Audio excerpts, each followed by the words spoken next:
But with civilization, we've been taught to identify with this larger whole that isn't us.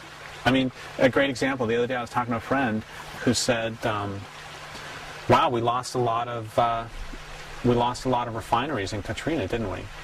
And I said, I didn't know I had any refineries, otherwise I would probably be rich, you know? It's like, do I get the money from these or something? Or I have another friend who called me a while back and said, how much longer do you think we're going to be in Iraq? And I looked around and it's like, I thought we were in Northern California. And he's like, no, Derek, how much longer do you think our troops are going to be in Iraq? I said, I got troops? Oh, that's great. Can I tell them to go blow up a dam for me or something? And it's like, this is why I only call you about once a month, Eric. And so I think we're taught early on to identify with the system. I think that's one reason why we identify with it. We're taught all the time, we're doing this. It's like, you know what? We're not doing this. We're not deforesting. I'm not deforesting. I'm not doing it. And I actually oppose the people who do it, and the organizations, institutions who do it.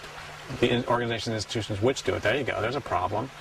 Calling an organization a who, and then calling a tree an it.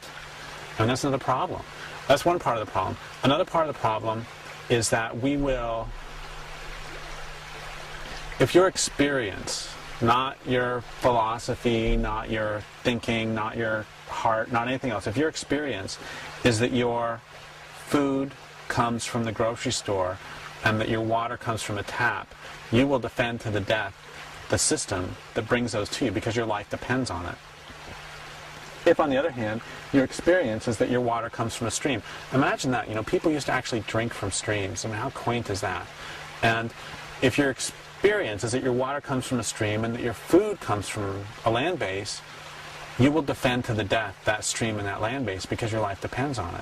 But we've gotten messed up and mixed up in this system where our lives actually depend on the system that is exploiting us. And another way to ask this is, why do so many victims of abuse stay with their abusers? Because they're identified with the system, and they've been taught since early on that everything is about protecting that system. So it's the same. The system is abusing and destroying us, and we've been taught from very early on to identify with that system.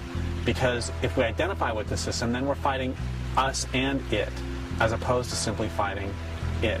And that's much more difficult.